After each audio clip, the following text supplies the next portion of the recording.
নমস্কার, আজকে তোমাদেরকে করে দেখাবো আতপ চাল দিয়ে পায়েস, গোবিন্দভোগ চালের পায়েস। তো আমরা দুধটা বসিয়ে দিয়েছি, দুধটা আমরা আধ ঘন্টা ফুটিয়ে নিয়েছি। দুধের কালারটা দেখো চেঞ্জ হয়ে গেছে, একদম লাল লাল হয়ে গেছে দুধটা।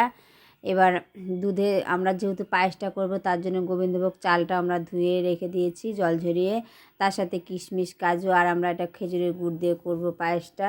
আর এদিকে গ্যাসের আরেক দিকে আমরা কড়াই চাপিয়ে দিয়েছি। এবার দুধের মধ্যে আমরা 3টা তেজপাতা দিয়ে দিলাম।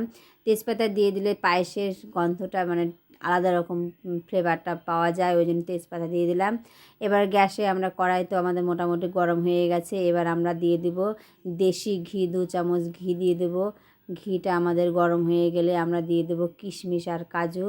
কিশমিশ কাজুটা আমরা এবার দিয়ে দেবো। কিশমিশ কাজুটা লাল লাল করে এবার আমরা নাড়াচাড়া করে লাল লাল করে ভেজে নেব। লাল লাল করে দেখো আমাদের কিশমিশ কাজুটা ভাজা হয়ে গেছে। এবার আমরা আমাদের ধুয়ে রাখা গোবিন্দভোগ চালটা এবার দিয়ে দেবো। চালটা আর কিশমিশ কাজুটা একসঙ্গে আমরা ভাজা ভাজা করে নেব। যতক্ষণ না চালটা ঝরঝরে হয়ে যাচ্ছে ততক্ষণ আমরা এটাকে ভেজে নেব। আমাদের মোটামুটি দেখো ঝরঝরে প্রায় হয়ে এসছে। আর একটু ভাজা হয়ে গেলে দেখবে চালের কালারটা চেঞ্জ হয়ে যাবে। ভেজে পায়েস রান্না করলে এর স্বাদটা অন্যরকম হয়। দেখো আমাদের চালটা সুন্দর করে ঝরঝরে হয়ে গেছে। এবার আমরা এই চালটাকে আমরা দুধের মধ্যে দিয়ে দেব। দেখো একদম চালের কালারটা চেঞ্জ হয়ে গেছে না, একদম কালার এইরকম কালার করেই কিন্তু চালটা ভেজে নেবে।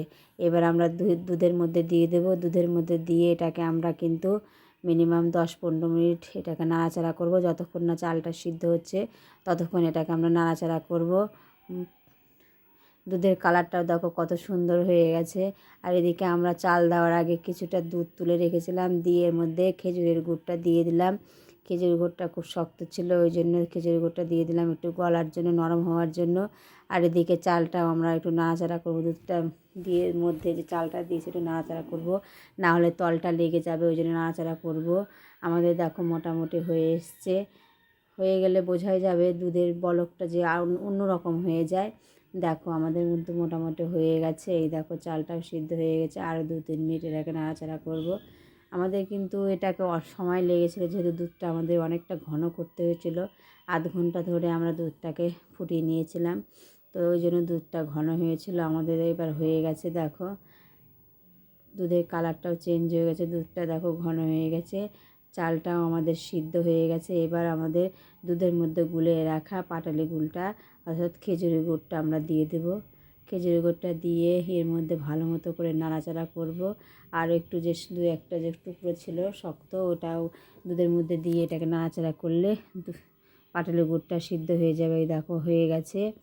আমাদের কালারটা কত সুন্দর হয়েছে। আর আমার ভিডিওটা যদি তোমাদের ভালো লেগে থাকে তাহলে অবশ্যই কিন্তু লাইক করে পাশে থেকো, আর অন্যজনকে দেখার সুযোগ করে দিয়ে। এবার একটু আমরা দিয়ে দিলাম এলাচ গুঁড়ো। এলাচটাকে আমরা গুঁড়ো করে নিয়েছিলাম, তাহলে এলাচ গুঁড়ো দিলে একটু ফ্লেভারটা আলাদা রকম হয়, খেতেও ভালো লাগে। যদি তোমাদের পছন্দ না হয় বলে এলাচের গুঁড়ো তাহলে তোমরা দিও না। এবার দেখো আমাদের পায়েস মোটটা রেডি হয়ে গেছে, আমরা এবার বাটিতে নামিয়ে নিয়েছি। তবে আমার ভিডিওটা দেখার জন্য অসংখ্য অসংখ্য ধন্যবাদ।